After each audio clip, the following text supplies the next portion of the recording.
اور پھر اس کے بعد آپ نے تلبیہ پڑھ لیا، اب آپ احرام کے اندر آ گئے ہیں، اب احرام کی پابندیاں لاگو ہو گئی ہیں۔ اور یہ بھی سمجھ لیں، توجہ فرمائیں، توجہ ہے جی، جب آپ احرام باندھ لیں گے، احرام اور حج کی عمرے کی نیت کر لیں گے، پھر آپ کے اوپر احرام کی پابندیاں لاگو ہو جائیں گی۔ احرام کی پابندیاں، اس میں پابندیاں کون سی ہیں؟ ذرا توجہ سے سن لیں۔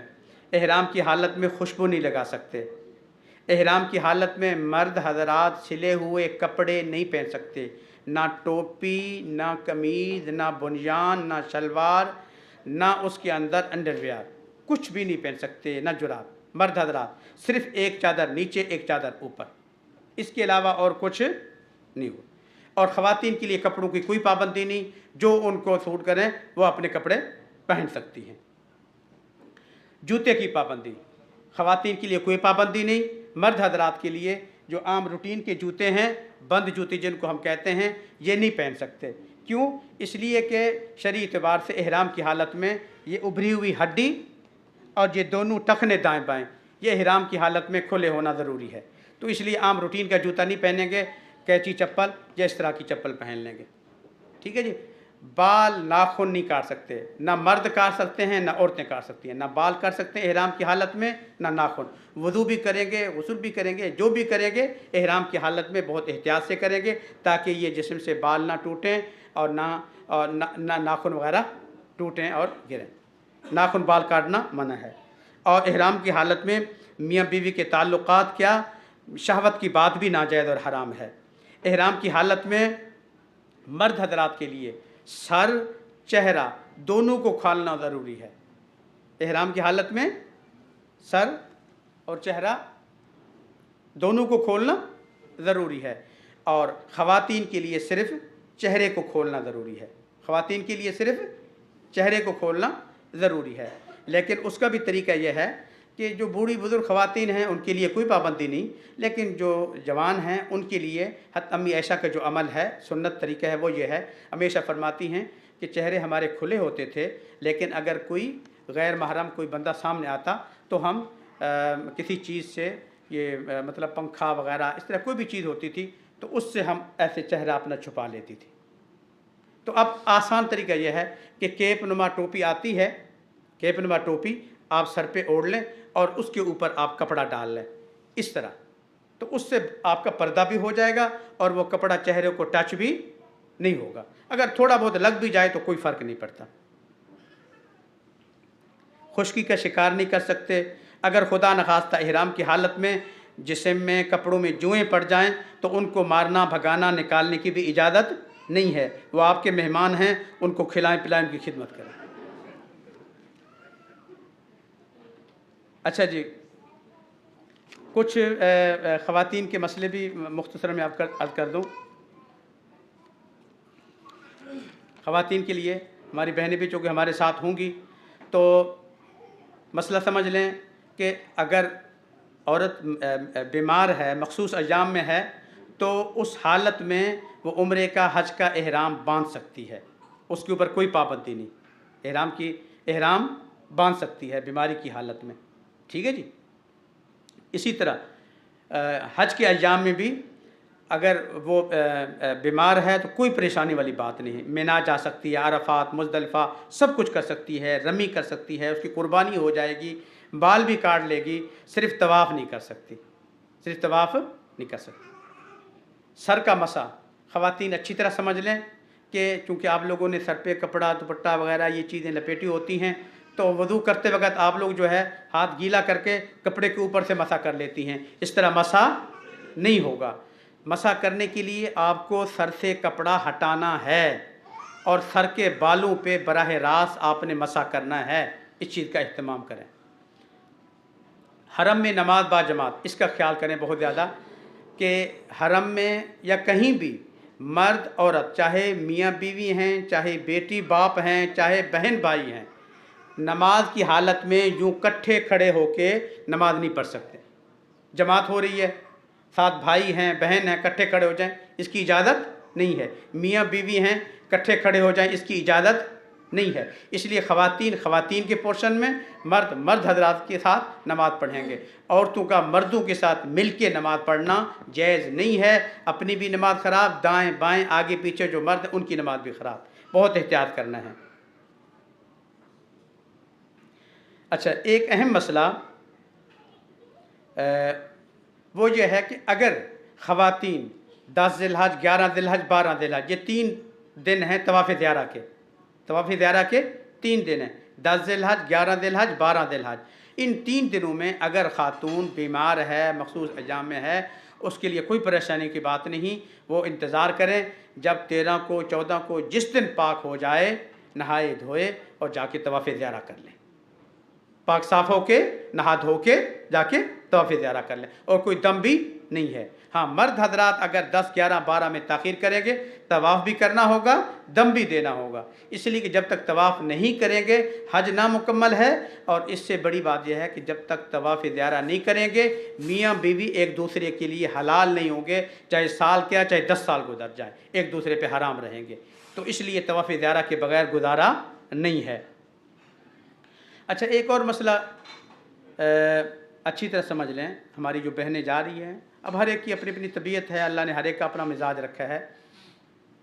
اگر کوئی خاتون حج کے لیے جا رہی ہے، ٹھیک ہے، اب جاتے وقت وہ بیمار ہے، یا اس کو اندازہ ہے کہ ابھی جاتے جاتے میں مجھے مینسز آ جائیں گے، اور آگے اتنے دن تک میرے یہ بیماری چلے گی یا ایام چلیں گے کہ 8 ذی الحج کی تاریخ شروع ہو جائے گی، اور 8 ذی الحج سے پہلے میں پاک نہیں ہو سکتی، صاف نہیں ہو سکتی، اور اس لیے پھر ان خواتین کے لیے رائے، فتویٰ، مسئلہ، مشورہ یہ ہے کہ وہ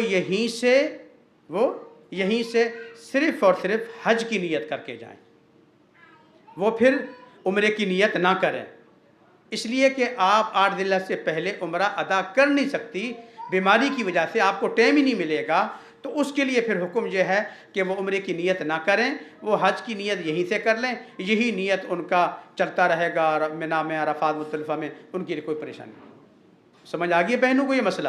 بڑا اہم مسئلہ ہے، نیت کر لیتی ہیں اور اس کے بعد کہتی ہیں اب ہم کیا کریں، اب ہمارے پاس ٹائم ہی نہیں ہے عمرہ کرنے کا۔ تو اس لیے جن کے پاس عمرہ کرنے کا ٹائم نہیں ہے تو وہ پھر عمرے کی نیت کریں ہی نہ، یہیں سے حج کی نیت کریں، احرام کے اندر رہیں، احرام کی پابندی آپ کے اوپر رہیں گی۔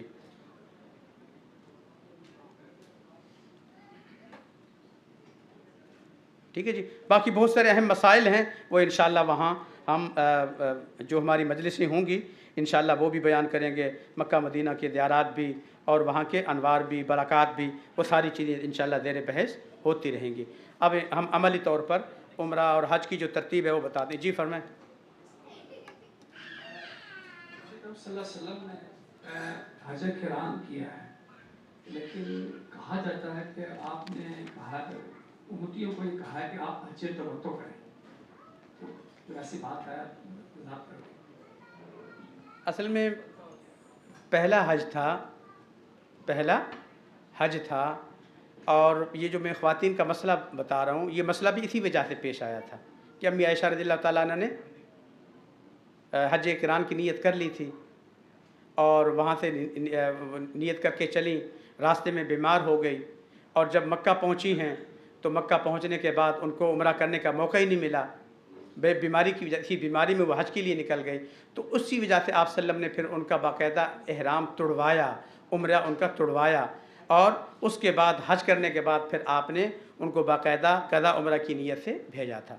تو بہرحال دیکھیں، نبی پاک صلی اللہ علیہ وسلم نے جو حج کیا ہے نا، نبی ہمیشہ افضل ترین جو عمل ہوتا ہے، جو کیٹیگری ہوتی ہے، اس کو اختیار کرتا ہے۔ ٹھیک ہے، آپ صلی اللہ علیہ وسلم نے حکم نہیں دیا کہ آپ حج تمتع کرو، آپ نے تینوں حج بتلا دیے کہ افراد بھی کر سکتے ہو، تمتع بھی کر سکتے ہو، قران بھی کر سکتے ہو، لیکن چونکہ حضور نے حج قران کیا ہے تو اس لیے علماء فرماتے ہیں چونکہ حضور صلی اللہ علیہ وسلم تو وہ عمل کرتے ہیں جو اللہ کو بہت زیادہ محبوب ہو، اور چونکہ آپ صلی اللہ علیہ وسلم نے 24-25 ذی القعدہ کو حج کا احرام باندھا تھا، 24-25 ذی القعدہ کو